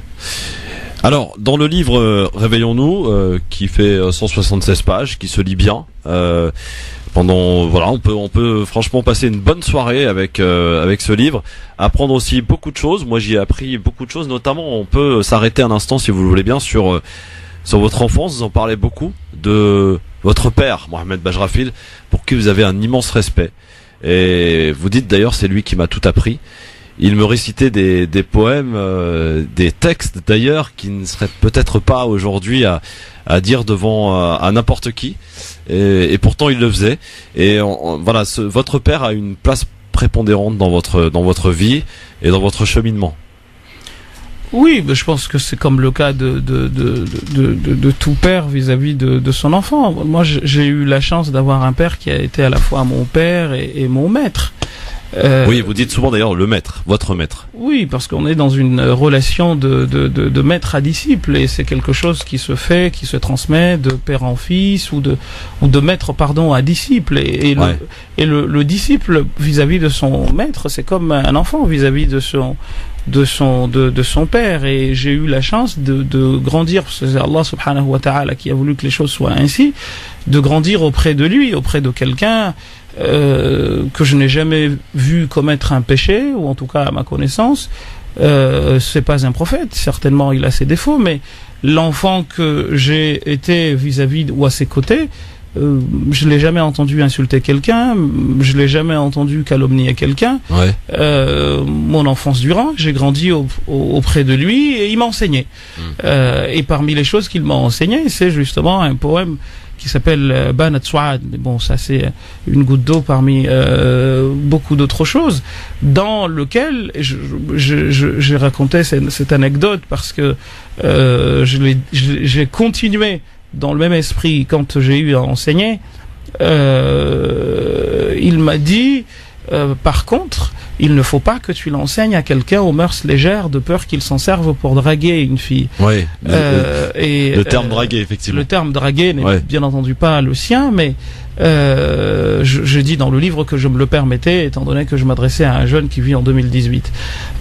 Ces choses-là, quand je les ai appris, je devais avoir entre 12 et 14 ans. Quand il me fait, dans Banat Souad, il y a le vers 3 qui fait d'ailleurs l'objet de débats quant à son authenticité dans le poème. هيفاء مقبلة عجزاء مدبرة لا يشتكى قصر منها ولا طول. Quand il parle de cette femme, il dit que c'est une femme qui est plutôt devant svelte et de derrière plutôt assez dodue pour rester poli. Et quand on m'a appris ces choses-là, ça se faisait jamais on me disait tiens cet enfant va aller être un pervers ou je ne sais quoi. Et le poème a été commenté. J'ai donné beaucoup de grands savants de l'islam comme Suyuti, comme Ibn Hujja, comme Ibn Hisham et d'autres qui ont commenté ce poème, et ce poème a été déclamé devant le prophète sallallahu alayhi wa sallam. Et le prophète n'a pas dégainé une épée en disant toi qu'est-ce que tu es en train de dire. Et on a parlé d'alcool dans ce poème parce qu'on parle de la dentition de Souad, et on te dit que la dentition elle est d'une blancheur aussi éclatante que celle d'une personne qui a bu un verre d'alcool et qui en a bu un second. Et ça tout ça c'est dit devant qui? Devant le prophète sallallahu alayhi wa sallam. Et il n'a pas sorti d'épée pour dire oh là, subhanallah, ce qu'on ferait aujourd'hui par bigoterie, encore une fois. Donc, bon, j'aime pas trop parler de papa. J'en ai parlé rapidement dans le livre, mais c'est une relation qui est une relation pour moi la meilleure chose que la vie m'ait donnée après l'islam, c'est d'avoir eu un père qui m'a accompagné, notamment dans des instants difficiles, notamment après la mort de ma maman. Mais ça, c'est des choses qui me regardent moi. Absolument. Et dans un instant, on va continuer évidemment d'évoquer ce livre avec des chapitres somme toute très intéressants. On pourra parler des ablutions. On a appris des choses aussi sur aussi des petits sujets alors qui prêtent à discussion, alors que on peut se dire mais pourquoi le fameux serrage des mains entre hommes et femmes, voire même la bise d'ailleurs.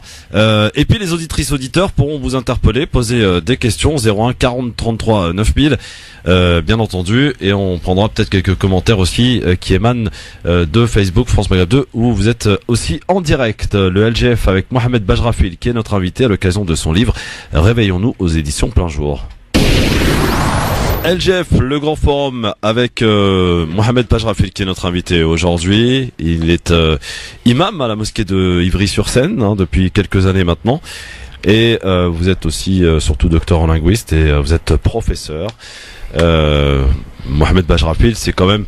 Je me souviens d'ailleurs, Mohamed, à avoir évoqué avec vous le fait que je me questionnais un petit peu sur beaucoup de gens maintenant qui parlent de l'islam sans avoir peut-être la connaissance et sous prétexte qu'effectivement on aurait appris un ou deux versets ou que on aurait connaissance de quelques hadiths rapportés par le prophète Mohammed sallallahu alayhi wa sallam, on se permettait d'être plus savants que les savants eux-mêmes.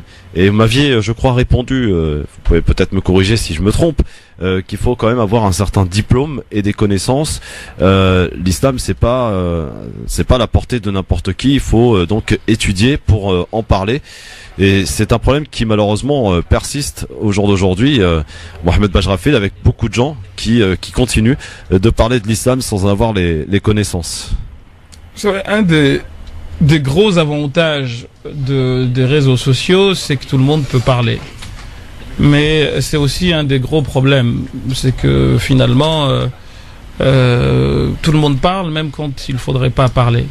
Et on parle de ce qu'on sait et surtout de ce qu'on sait pas.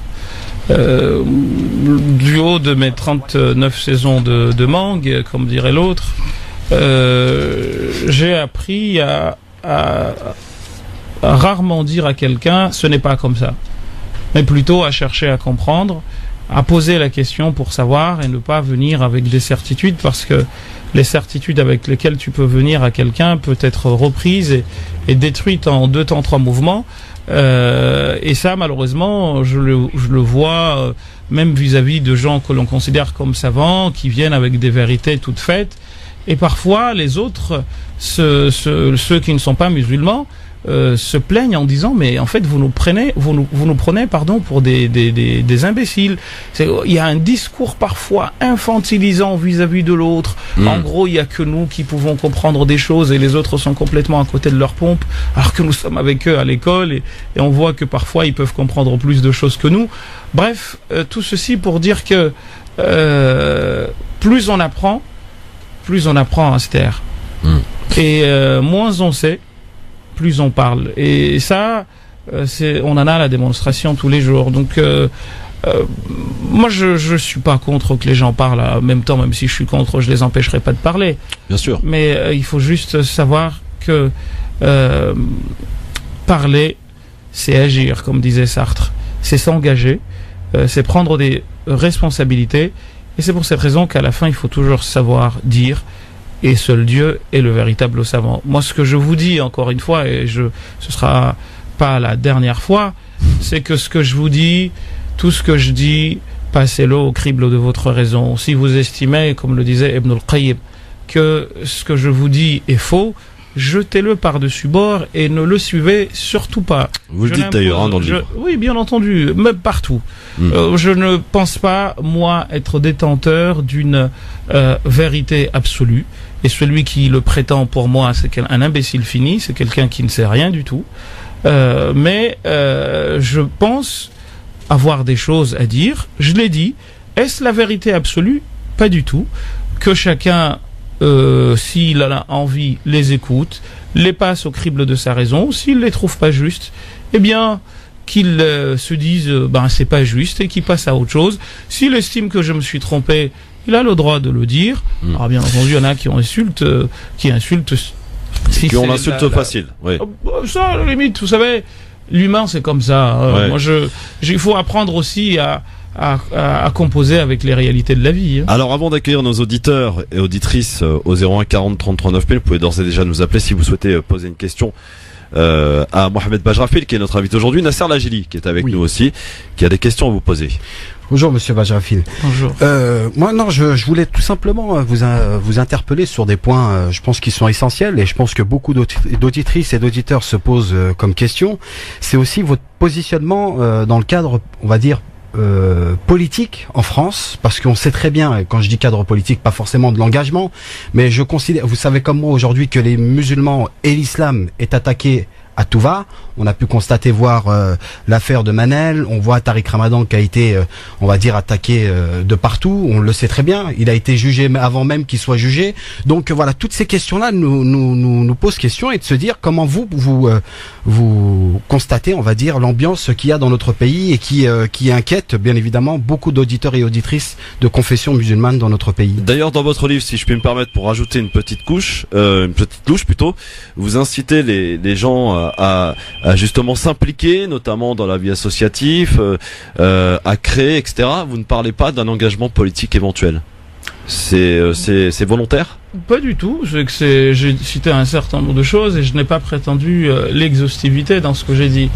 Mais en fait, moi je suis, comme le disait Cheikh Mohammed Al-Ghazali dans son livre intitulé As-Sunnah an-Nabawiyya bayna Ahl al-Fiqh wa Ahl al-Hadith, dans l'introduction, il disait que les gens lui reprochaient de toujours taper sur les siens. Mais en fait, la question est très simple. Moi, l'autre, qui n'est pas musulman, etc., c'est mon concitoyen, je partage avec lui un certain nombre de choses.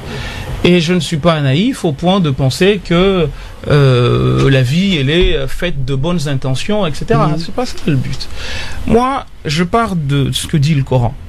Le Coran nous dit, tout ce qui vous arrive, c'est le fruit de ce dont vos mains sont les auteurs.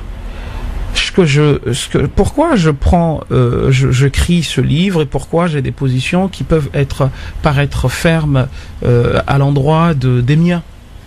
Pour une raison toute simple. c'est parce que je veux qu'on se réveille. Je veux que nous comprenions que les pires ennemis de notre religion, c'est d'abord nous-mêmes. C'est l'ignorance de notre religion. Tout à fait. Et les torts dont nous faisons aujourd'hui l'objet, nous en sommes au minimum 50% responsables.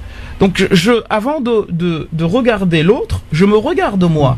Et c'est pour cette raison que les questions bien entendu, celui qui me suit un peu, c'est par exemple sur la question de Menel, etc. J'ai pris des positions qui ne sont pas des positions que les gens même. Vous savez, dernièrement, j'ai entendu quelqu'un qui disait, un grand fonctionnaire, qui disait que les sermons en arabe devaient être arrêtés. J'ai vu très peu de personnes réagir.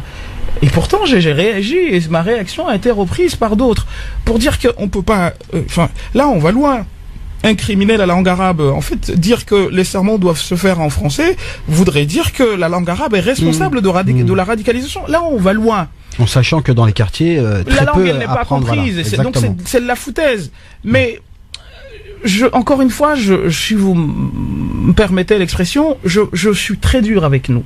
Parce que je suis encore une fois certain que si cette religion était vécue comme il se devait, était connu comme il se devait, beaucoup des écueils dans lesquels nous sommes tombés aujourd'hui, le regard que l'autre porte sur nous ne serait pas le même. Et c'est la raison pour laquelle je travaille ardemment pour que nous nous réveillions et que nous revenions à une compréhension saine qui fera que nous deviendrons comme le prophète. Le prophète, il a été quelqu'un de détesté, de combattu par les siens.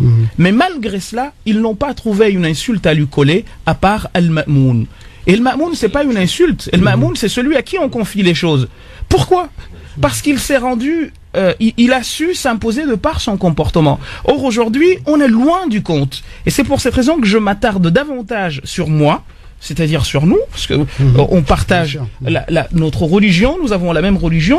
Je veux que nous revenions à la source, que nous revenions à l'essentiel, parce que wallah, moi, je peux me tromper, hein, mais je pense que pour moi, c'est la vraie voie, c'est de revenir à l'assainissement de nos cœurs, de nos comportements, parce que ce faisant, nous nous imposerons, que l'autre le veuille ou non, à lui.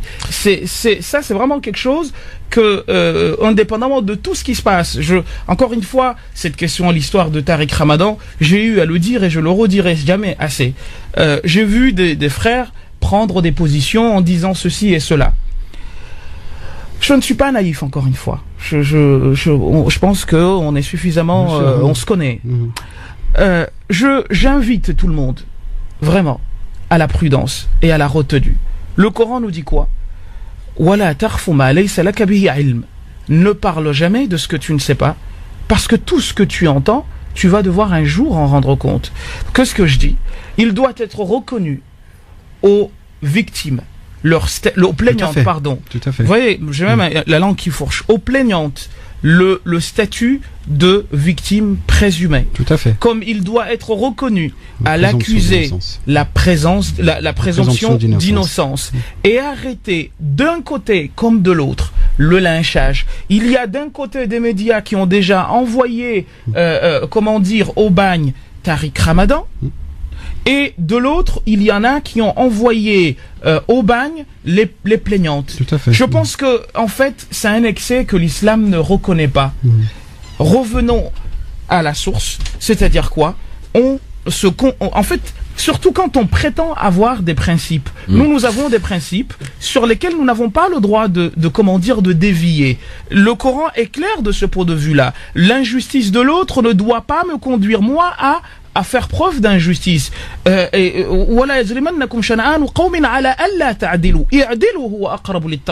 Donc même si l'autre ment, je n'ai pas le droit de lui ressembler en mentant. Le problème qui se pose, c'est encore celui-là. Je dis encore une fois, cette question, on n'est pas dupe, encore une fois, on n'est pas des imbéciles et tout ce que vous pouvez imaginer. Je pense que le musulman qui nous écoute n'est pas dupe. On est conscient de ce qui se passe, on vit la situation. Il y a des choses qui se vivent qui ne sont pas justes. Les personnes qui vont insulter les présumées victimes n'ont pas le droit de le faire. En tout cas, pas au nom de l'islam. On est d'accord, bien sûr. Les personnes qui lynchent Tariq Ramadan n'ont pas le droit de le faire, parce qu'y compris des nôtres. Il y a des musulmans qui sont convaincus de sa culpabilité. Qu'est-ce que vous en savez? En fait, c'est ça qui est problématique. Non, mais dans ce problème, dans cette affaire, Mohamed Bajrafi, ce qui surtout interpelle, c'est ce traitement qui est fait. Tout à fait. Car dans aucune affaire de viol présumé, employons bien entendu le terme présumé, il n'y a jamais eu d'incarcération. Or, on sait, et au vu de ce que l'on entend dans la presse et ce qu'il nous est rapporté, qu'il a des problèmes de santé, et qu'à ce titre, il a fait une demande de libération qui a été refusée, comme vous le savez. Une expertise médicale qui déclare que son état est compatible avec son incarcération. Or, il y a eu plusieurs, notamment le médecin de la prison de Fleury-Mérogis qui déclare que son état n'est pas compatible avec son état de santé. C'est toutes ces incohérences, j'allais dire, et cet acharnement qui pose question au-delà du traitement de l'affaire et de l'affaire en elle-même. Mais encore une fois, cher Christophe, si les réactions des uns et des autres avaient commencé à l'apparition de ces informations qui sont vieilles maintenant de 2 semaines, j'aurais été entièrement d'accord avec vous. Mais les insultes ont commencé dès le début. Oui. Donc il faut être honnête dans le traitement des informations. Les insultes ont commencé dès le début. Les victimes se sont fait traîner dans la boue. Les victimes présumées, pardon. Tariq Ramadan, pareil, il s'est fait traîner dans la boue dès le début. Ce qui veut dire en fait que tout ce qui vient par la suite, en réalité, sert aux uns aux autres à consolider leur position. C'est ça qui est malhonnête dans toute cette affaire. Mais si je suis entièrement d'accord avec vous, on doit faire en sorte que il soit traité comme un justiciable normal. C'est tout. Exactement. Mais le problème, c'est que dès le début de cette affaire, Christophe, je vous apprends rien du tout. Dès le début, ça a commencé comme ça. On a commencé à tirer à boulet rouge sur Tariq Ramadan. On a tiré à boulet rouge sur les présumées victimes. À un moment donné, c'est pour ça que des fois, tu te dis, mais à quoi bon parler?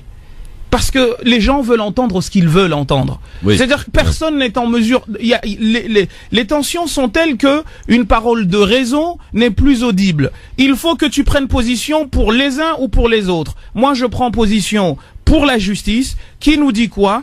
L'accusé est présumé innocent jusqu'à preuve du contraire.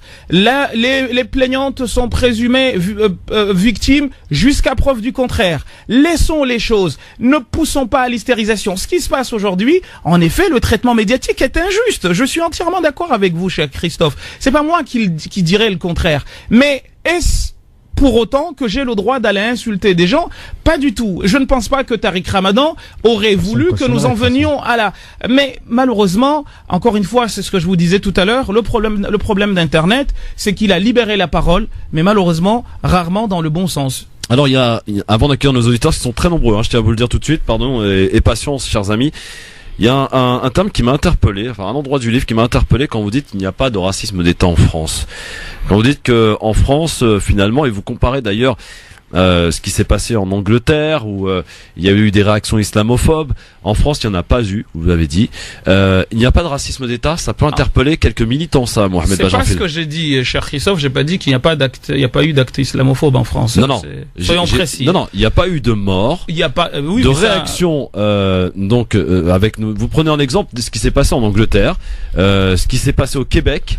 Et vous dites, en France, il n'y a pas eu de mort en réaction aux attentats terribles que nous avons vécus. Est-ce que c'est faux?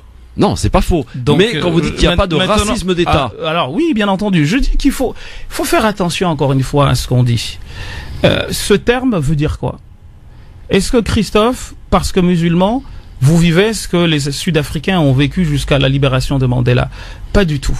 Est-ce que nous, en tant que musulmans, nous vivons ce que les Américains, jusqu'au Civil Rights en 63-65, les Noirs américains ont vécu? C'est pas ça. Il faut aussi aller jusqu'au bout de votre question. J'ai dénoncé dans le livre, j'ai parlé de l'affaire Théo, j'ai parlé d'Adama. Oui, Adama. Il faut poser les choses clairement pour que les gens sachent de quoi on parle. Une fois cela dit, je dis encore une fois que le terme racisme d'État, pour moi, n'est pas le terme approprié. Est-ce qu'il y a des choses qui ne vont pas en France? Oui.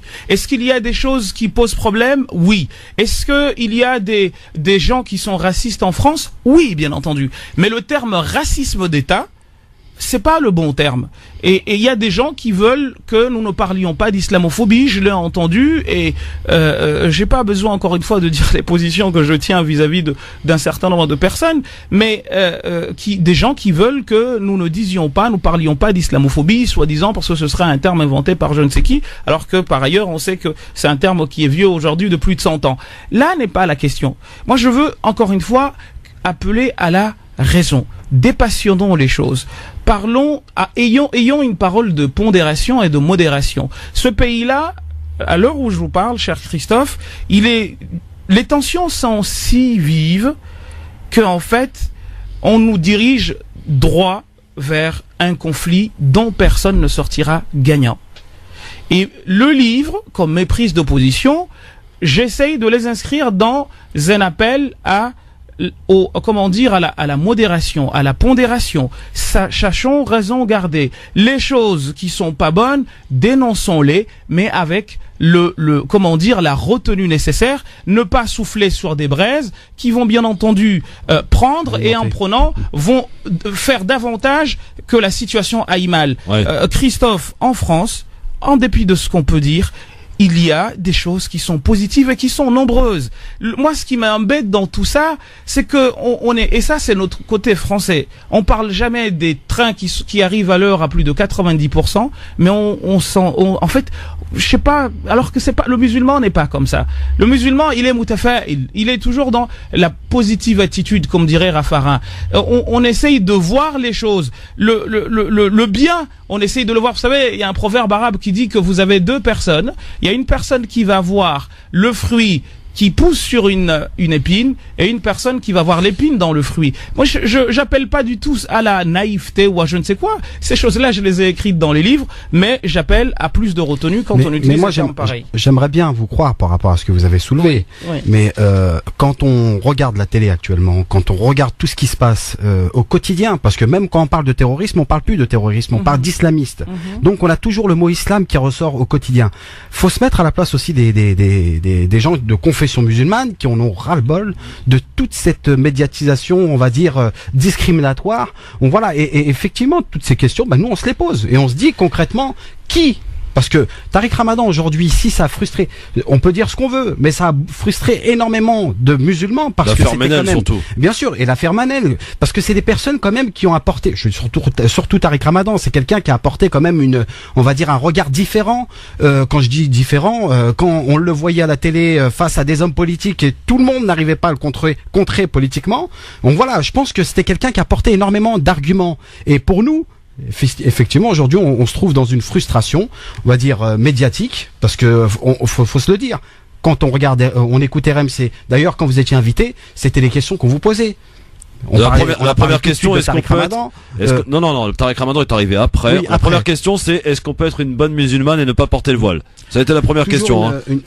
Bien entendu, mais encore une fois, cette question d'islamisme, etc. En 2014, je me rappelle que j'avais été sur une chaîne de télé, pour ne pas la nommer, France 2, et j'ai dit exactement, j'ai dit clairement que le chrétien, quand Anders Breivik a tué 70 personnes ou plus en Norvège, on n'a pas dit que c'était un christianiste.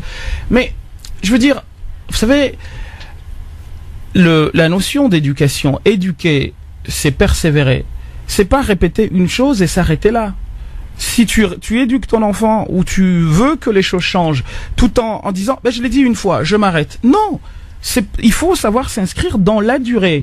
Parce que le souci, encore une fois, c'est pour ça que je vous dis, mais cette démarche de parler, de poser les choses petit à petit, de développer, parce que malheureusement, encore une fois, on n'est plus dans la complexité, ce que je vous disais tout à l'heure.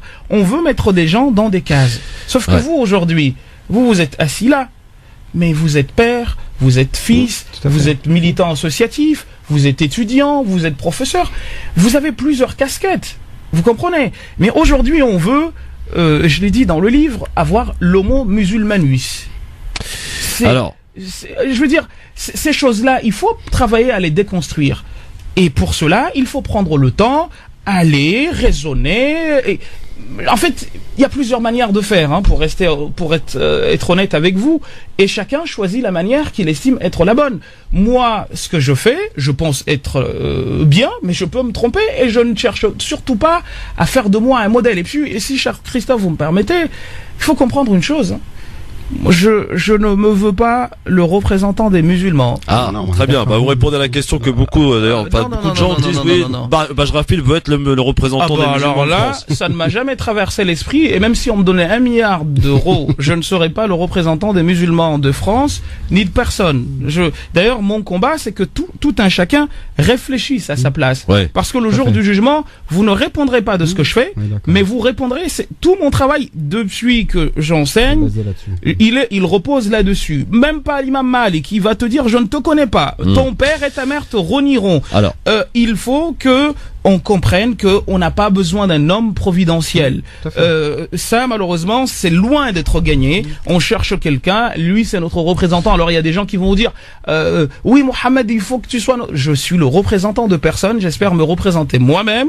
Et encore, c'est déjà beaucoup de responsabilités. Et je ne l'ai jamais dit nulle part, et je pense pas qu'on me juste avant la pub, et avant d'accueillir nos auditeurs, malheureusement, on n'aura pas beaucoup le temps d'en prendre beaucoup, mais on a Swat quand même qui attend au moins depuis une bonne demi-heure.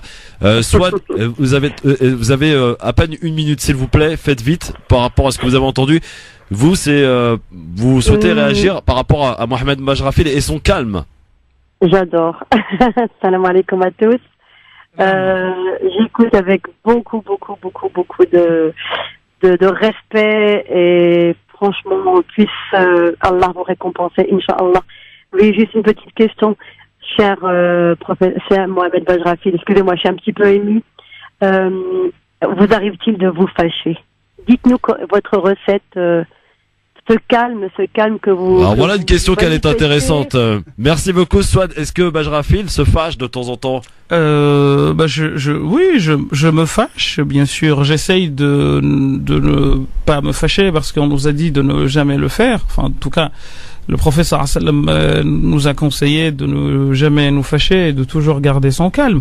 Mais en effet, moi, généralement, quand je me fâche, je pleure. Donc donc c'est pour ça que j'essaye de ne pas, je supporte pas l'injustice, franchement, et surtout quand il y a de la mauvaise foi en face.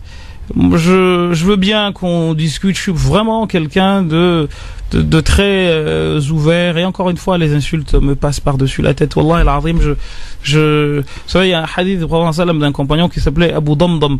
Le prophète a dit dans ce hadith qui est dans Makarim al-Akhlaq de Tabarani, où il dit au compagnon, est-ce qu'un de vous serait feignant au point de ne pas pouvoir être comme Abu Damdam? Et les compagnons lui ont dit, Oman Abu Damdam ya Rasulallah, qui est-il ce monsieur? Et il leur a dit, c'est un homme asbaha, qui se lève le matin, et qui a dit, Allahumma inni tasaddaqtu bimali wa ardi wa dami. Seigneur, je fais don de ma personne, de ma fortune et de mon honneur. Fala azlimu man zalamani, je ne ferai du tort à quiconque m'en aura fait. Wala ashtum wa shatamani, celui qui m'a insulté, je ne le ferai pas, je ne l'insulterai pas. Wala adribu man darabani, et celui qui me frappera pas, je ne le frapperai pas. Donc j'essaye, ça ne veut pas dire encore une fois, parce que il faut surtout éviter de faire croire qu'on est des surhommes. Moi, j'en suis pas un. J'ai énormément de défauts, et je pense qu'il faudrait, pour cela, quand on veut connaître les défauts de quelqu'un, aller voir sa femme. Je pense que quand ma femme se fâche, elle doit penser de moi des choses qui ne sont pas positives. Et on la salue. Donc je la salue au passage. Pour son calme. L'aider à me supporter, Inch'Allah, de nombreuses années ensemble. Dans un instant, auditrice, auditeur, vous aurez à peine 5 minutes pour poser des questions. Il va falloir être rapide aussi bien du côté auditeur que du côté de chez Monsieur Bajrafil. Dans un instant, pour conclure cette émission, le grand forum sur France Maghreb 2 avec l'imam Mohamed Bajrafil qui est notre invité aujourd'hui à l'occasion de la sortie de son livre Réveillons-nous aux éditions Plein Jour, vraiment à acheter et à faire lire, mais et relire même. C'est ce que je m'apprête à faire d'ailleurs, je vais le relire. France Maghreb 2, France Maghreb 2. Merci d'être avec nous en direct sur votre radio pour les quelques dernières minutes qui nous restent avec l'imam Mohamed Bajrafil qui est avec nous à l'occasion de la sortie de son livre qui s'appelle Réveillons-nous. C'est une lettre aux musulmans, aux jeunes musulmans, on peut dire même, à la bigoterie. l'imam qui parle au bigot. C'est aux éditions Plein Jour, donc n'hésitez pas en tout cas à vous le procurer. Et comme vous le dites d'ailleurs régulièrement, ensuite à venir débattre avec moi, si tant est que vous ne soyez pas d'accord avec certains chapitres ou certains propos de mon livre. En tout cas, on vous invite vraiment à le lire parce que vous avez occulté aucun des grands sujets, on va dire. Juste en un mot, je sais que le temps nous est nous est pris, mais sur le fait de faire ces ablutions, vous nous rapportez, moi j'ai appris un truc, c'est que les ablutions, les hommes et les femmes les faisaient quasiment ensemble à l'époque du prophète. Pas quasiment, oui, les hommes faisaient les ablutions. Ça peut choquer ça aujourd'hui, Mohamed Bajrafil. Oui, encore une fois, parce que on a présenté les choses comme blanc et noir. Et c'est pas, il y a, de ce point de vue-là, c'est une question qui a fait l'objet de divergences. Et j'ai essayé de réintroduire cette divergence, non pas pour que nous fassions nous mélangions les saldos des hommes et des femmes. Mais c'était une illustration d'une situation, en fait. Et pas plus. C'est de montrer que, en fait, on est vraiment loin de ce qui se passait réellement au temps du prophète sallallahu alayhi wa sallam, bien que la plupart du temps nous prétendions le contraire. Et d'ailleurs, je vous invite à lire ce livre, ne serait-ce que pour découvrir la réaction d'un fidèle qui vous voit en jean, en train de conduire la prière. Et là, ça a conduit à une réaction un peu particulière. Donc, vous pourrez lire cette partie. Bref, en tout cas, il y a beaucoup de choses à dire. Alors, les auditeurs, on les accueille parce qu'ils sont très nombreux. Il ne reste pas beaucoup de temps. Mohamed, bonsoir. Oui, salam alaikum. Mohamed de Paris. On vous écoute pour votre question, Mohamed. Soyez rapide, s'il vous plaît. Moi, je voudrais dire simplement que j'ai beaucoup d'admiration pour Mohamed et que je le félicite. Pour moi, c'est un modèle parce que franchement, pour moi, c'est l'antithèse de ce que je suis. Et moi, je démarre au quart de tour, je laisse rien passer, je fais du rentre-dedans. Et lui, par contre, c'est le taï sabaki, c'est l'art du combat, de l'esquive. Et une petite précision dans quand il s'est par rapport au restaurateur, il lui a dit, je te sers de la bière, mais pas du vin. Et donc, c'est un truc en plus invérifiable. Il a bien fait de l'esquiver. Ça, c'est très bien joué de sa part. Et moi, pour moi, c'est un modèle. Je l'ai montré à mes enfants. Et moi, ce que j'espère, c'est justement c'est vraiment un message de paix qui véhicule et c'est très bien. Voilà. Merci Mohamed pour votre. C'est pas une question, c'est un témoignage là pour le coup. En tout cas, vous êtes très nombreux à vouloir poser une question à l'imam Mohamed Bajrafil qui est avec nous aujourd'hui. Peut-être que Anan a une dernière petite question. Alors oui, j'ai une question très intéressante de Husseini Amadou. Donc salam alaikum, je voudrais poser la question de savoir comment devons-nous faire aujourd'hui pour réconcilier nos cœurs face à cet acharnement médiatique sur l'islam et les musulmans. Voilà, devons-nous tourner le dos aux ignorants ou continuer à sensibiliser l'autre qui a déjà une image erronée de l'islam et des musulmans? Nous n'avons pas le droit en tant que musulmans ou en tant qu'humains de céder. C'est assez marrant parce que c'était le but de le propos de mon sermon aujourd'hui à la mosquée. C'est quand on regarde l'histoire des messagers, ça n'a jamais été un long fleuve facile leur message.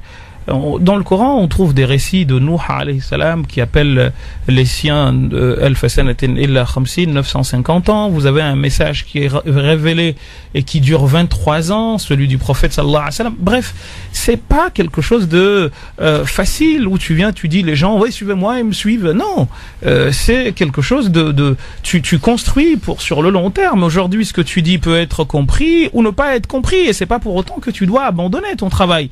Tu continues, tu fais ton travail et puis le but essentiel. Moi, j'ai développé une chose dans le livre, je sais pas si j'aurai le temps de le dire, cher Christophe, vous me ferez signe, mais très rapidement, j'ai essayé d'introduire un principe que j'appelle maqasid khalq al-insan fi al-Qur'an, les raisons de la création de l'homme dans le Coran.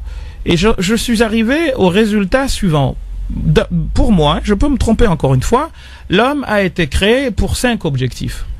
Le premier objectif de la création de l'homme, c'est qu'il est créé pour être éprouvé, pas au sens négatif du terme, mais pour passer un examen.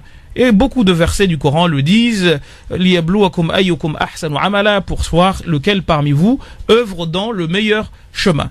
Le deuxième, de la meilleure manière, pardon, et qui fera bien entendu les meilleures œuvres que les autres.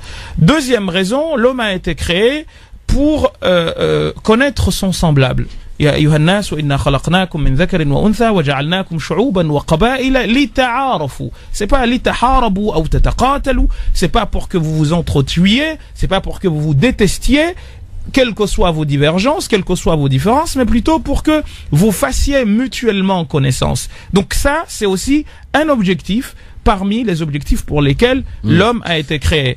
Troisième objectif, l'homme a été créé pour faire régner la justice. Et Dieu a dit à plusieurs reprises aux prophètes, ainsi qu'à tous les prophètes qui l'ont précédé, que les messages ont été envoyés pour faire régner la justice sur terre. Et la justice, c'est quoi? C'est que tout ayant droit ait son droit. Ça, c'est le troisième objectif. Le cinquième objectif, c'est la foi en Dieu. Dieu nous a créés pour que nous le connaissions, pour que nous ayons foi en lui. Le cinquième et dernier objectif, c'est que nous l'adorions. Mais ce qui se passe d'intéressant, c'est quoi? C'est que autant les trois premiers objectifs,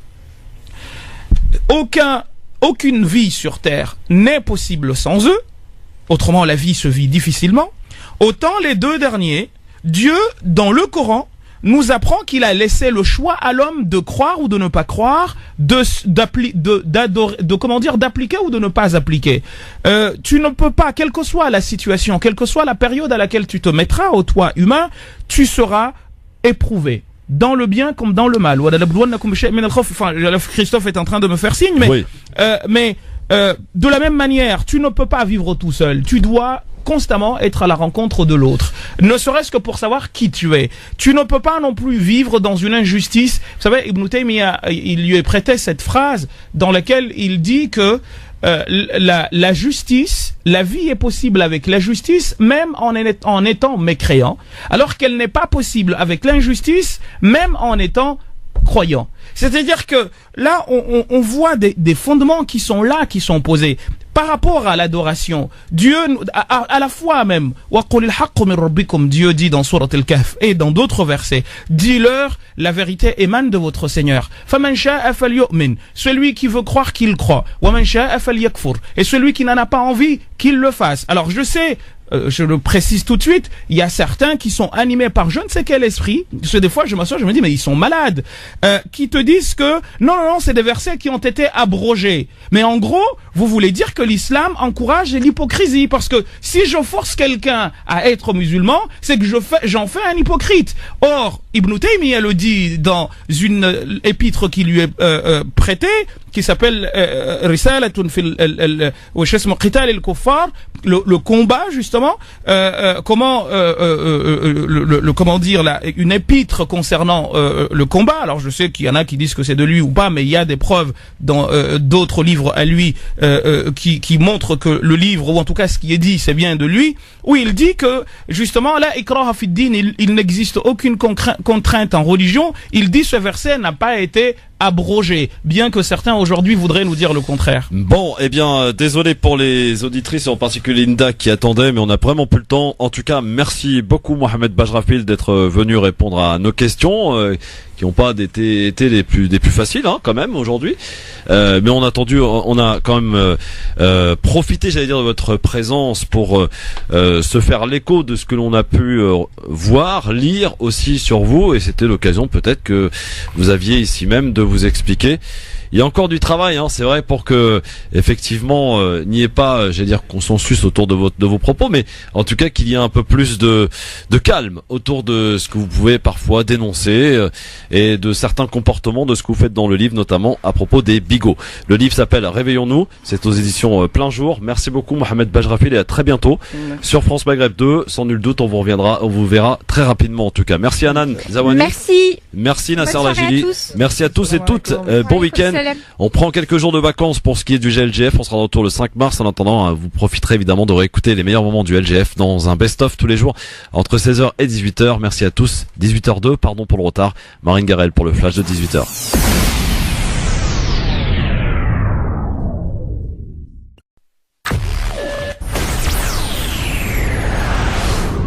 France Maghreb 2, France Maghreb 2. Bonjour à tous, ravi de vous retrouver sur France Maghreb 2. Nous sommes le vendredi 23 février et vous êtes bien à l'écoute du LGF, le grand forum sur France Maghreb 2 jusque 18h. Une édition spéciale aujourd'hui puisque nous avons un invité, il s'appelle Mohamed Bajrafil, l'imam Mohamed Bajrafil, mais aussi théologien, docteur en linguistique et aussi, vous pourrez découvrir également, professeur également, vous pourrez découvrir son parcours. Il sera avec nous à l'occasion de la sortie de son nouveau livre que l'on a lu, qu'on a aimé et des choses aussi qui nous ont quelque peu interpellés. Et on va tâcher d'en parler avec lui. Bien sûr, il sera avec nous, avec également des membres de l'équipe du LGF. Hanan Zawani, comment ça va, Hanan? Bonjour Christophe, bonjour auditeurs et auditrices, salam alaikum. Nous avons aussi avec nous monsieur Nasser Lajili. Comment ça va, Nasser? Ça va très bien, Christophe. Bonjour aux auditrices et auditeurs. Voilà. Et Mourad Goual aussi qui sera de la partie normalement. Mohamed Bajrafil, un petit peu de retard. Il sera avec nous d'ici quelques minutes. Ton studio est maudit, je crois, Christophe. Oh non, t'inquiète pas, tout va bien. En tout cas, je cherchais un coup de cœur de circonstance musicale. Et je me suis dit après avoir cherché que j'avais trouvé cette chanson de Kerry James parce que ça va illustrer un petit peu tout ce dont on va évoquer tout au long de cette émission avec Mohamed Bajrafil, le constat amer de Kerry James. LGF, le grand forum, merci d'être avec nous avec évidemment cette émission spéciale et notre invité Mohamed Bajrafil dans quelques minutes sur France Maghreb 2 pour évoquer la sortie de son livre. Évidemment, avec bien sûr Hanan Zawani qui est avec nous, monsieur Nasser Lajili aussi, mais aussi Mourad Goual, notre Marseillais qui se prépare à la défaite de dimanche soir. Salut Mourad. J'ai pas droit à monsieur, moi. Monsieur Mourad Goual, comment ça va? Très très bien, écoute, hier l'OM a perdu, mais l'OM est qualifié, c'est l'essentiel. Ouais, mais vous avez de drôles de manière de vous qualifier chez vous. Je vais te prendre à témoin les auditeurs. Vas-y, quand tu veux. Si je perds dimanche, si l'OM perd dimanche au Parc des Princes, je te paye un restaurant. Ah bon, c'est bien. Alors je vais pouvoir choisir le restaurant d'ores et déjà. Dans un budget qui rentre dans un ticket. Non, ça pas. Ça va être difficile. Non, ça. Franchement, juste pour le fun. 50 le ticket resto. Si tu m'offres. Mais là, du coup, dans le livre, moi, peut-être ce qui m'a un petit peu dérangé, c'est que du coup, il prend un sens un petit peu négatif. Bon, alors ne prépare pas le terrain parce que sinon il est en train d'écouter, il va peut-être commencer à préparer ses réponses. C'est pas l'objectif. Bonjour Mohamed. Bajrafil. Arrivez vite. Oui, absolument. Dépêche-toi. Bon, pour l'heure, voici le Zap 24. C'est les moments qu'il fallait pas rater à la télé et à la radio. Ça va vous donner l'occasion de parler un petit peu d'autre chose. Et pour commencer ce zapping, direction France 2 hier soir dans l'émission Complément d'enquête. Ou direction la Floride pour nous raconter cette histoire tragique de cette jeune fille de 10 ans qui tombe enceinte et qui est obligée d'épouser un an plus tard celui qui l'a mis enceinte. Écoutez cette histoire.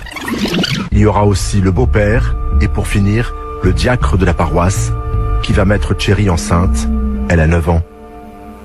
Ma mère m'a dit que j'avais porté la honte sur elle en tombant enceinte et qu'elle allait me mettre dehors, ce qu'elle a fait.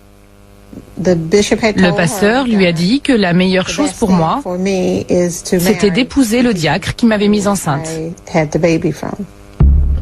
Pour marier sa fille, la mère de Cherry doit obtenir l'accord d'un juge. C'est la règle aux États-Unis. Ce sera sans problème malgré son tout jeune âge, puisqu'elle a un enfant. J'ai donné naissance à ma fille à l'âge de 10 ans et j'ai été forcée d'épouser mon violeur à l'âge de 11 ans. C'est lui. C'est moi. J'ai 11 ans. Et lui 20. Vous souriez là? Oui. Je souris pour ne pas pleurer. Terrible histoire racontée hier soir dans l'émission Complément d'enquête, Mourad, Nasser. C'est une rediffusion parce que c'est du reportage parce qu'il est déjà paru il y a quelques jours de ça, je l'ai vu. Et ce qui est choquant, c'est que quand cette jeune, aujourd'hui elle est plus jeune, elle a presque 50 ans, mais quand elle parle de ce mariage forcé, alors c'est un des derniers États aux États-Unis qui autorise encore le mariage avec le consentement des parents. Ouais. Et la loi n'a pas encore changé, mais ils sont en train de faire pression pour que ça change. Le paradoxe, c'est que quand on parle de ses enfants ont juste presque 11 ans d'écart avec elle. On a l'impression que ce sont des amis, quoi. Et elle a eu 6 enfants pendant ses 9 ans de mariage. Ce qui est énorme. Ouais. C'est un phénomène aux États-Unis qui, sur les 15 dernières années, touche près de 200 000 enfants. Donc, on n'est pas du tout sur un cas d'exception. Et pour les mariages, pour le mariage légalisé, non, si. C'est qu'un État particulier qui autorise, comme l'a précisé le témoignage, avec le consentement des parents. Elle peut se marier par obligation, enfin, elle n'a pas à s'exprimer, elle n'a même pas d'avis à donner. Les parents peuvent exiger le mariage. Par contre, elle n'a même pas le droit de divorcer jusqu'à ses 18 ans. Ça, c'est hallucinant quand même, elle a 9 ans. Hein. Ouais. C'est hallucinant, surtout quand on voit que régulièrement on pointe du doigt les cultures maghrébines, arabes, islamiques. C'est ça, exactement. Nous, on excise, on marie. Notamment au Maroc, il y avait des polémiques où justement il y a eu des suicides même de filles qui ont été obligées d'épouser leur violeur, etc. Donc voilà, il n'y a pas que finalement dans ces pays-là. Mais c'est un drame, quoi. Dans la rubrique Fou Rire, tiens, ça s'est passé ce matin chez nos confrères de RMC, au micro de Bourdin, avec une chroniqueuse qui tente d'expliquer comment se protéger du grand froid qui arrive. Fou Rire en pagaille, et ça dure plusieurs minutes. Écoutez, c'était ce matin, je pense que ça sent aussi les vacances du côté de chez Bourdin. Oui. Des moufles de préférence. Il vaut mieux des moufles. Gants. Bah oui, parce que dans les moufles, les doigts se gardent chauds les uns les autres. Donc on a beaucoup plus chaud aux doigts dans les moufles que dans les gants. Bon. Et puis 3 couches de vêtements. Ça va être dur d'aller jusqu'au bout. Oui, ça c'est sûr. 3 couches de vêtements, pas une de moins, mais surtout pas une de plus. Marie, non mais c'est... Ça c'est...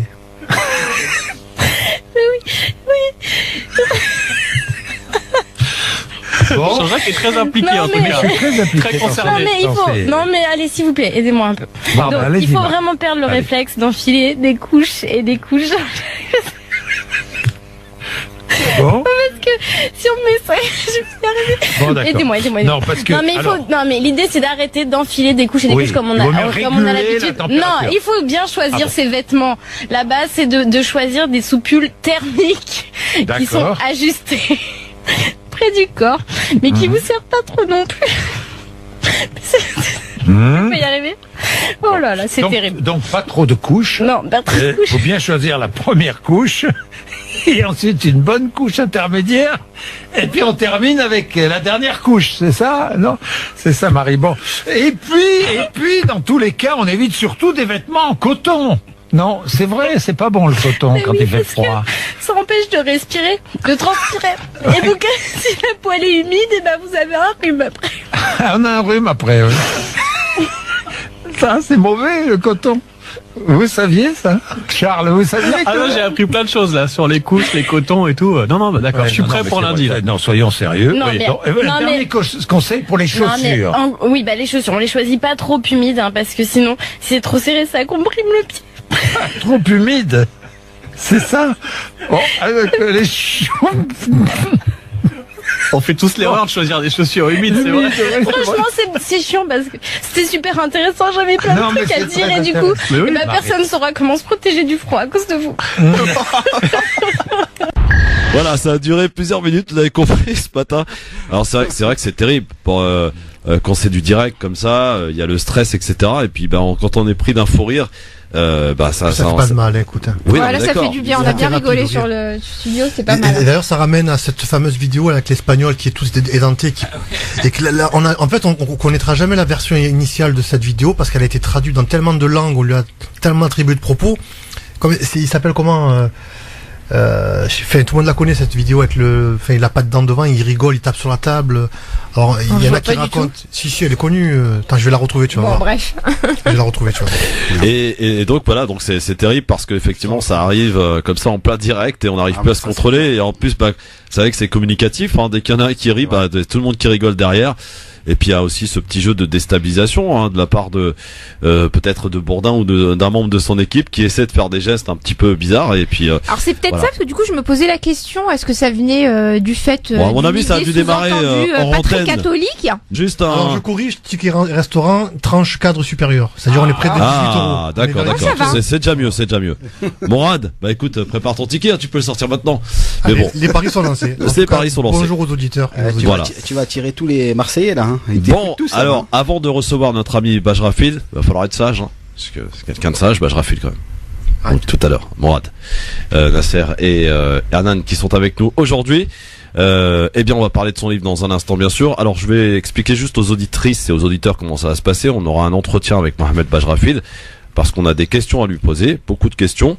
Et dans la seconde partie de l'émission, aux alentours de 17h30, amis auditeurs, vous pourrez intervenir et à votre tour lui poser vos questions, l'interpeller et on se fera aussi l'écho parce qu'il y en a eu déjà des questions qu'il y a sur les réseaux sociaux, Anan. Et il y en a. Hein. Effectivement, on a eu pas mal de questions des internautes, des questions un petit peu tranchantes, voilà. Ah bah il va comprendre qu'ici, la langue de bois, c'est pas ce qu'on pratique. Hein. Exactement, le Libertad, ce sera durant toute l'émission. Voilà, donc questions auditeurs avec préparez si vous avez des questions à nous envoyer sur les réseaux sociaux. On lui posera tout à l'heure, bien sûr, et puis vous pourrez aussi l'appeler au 01 40 33 9000. Mais dans un premier temps, ça va être un entretien entre l'équipe du LGF et Mohamed Bajrafil, ceux qui ont lu son livre, bien sûr, et on va pouvoir ainsi détailler sur pas mal de chapitres de son livre qui fait quand même 176 pages.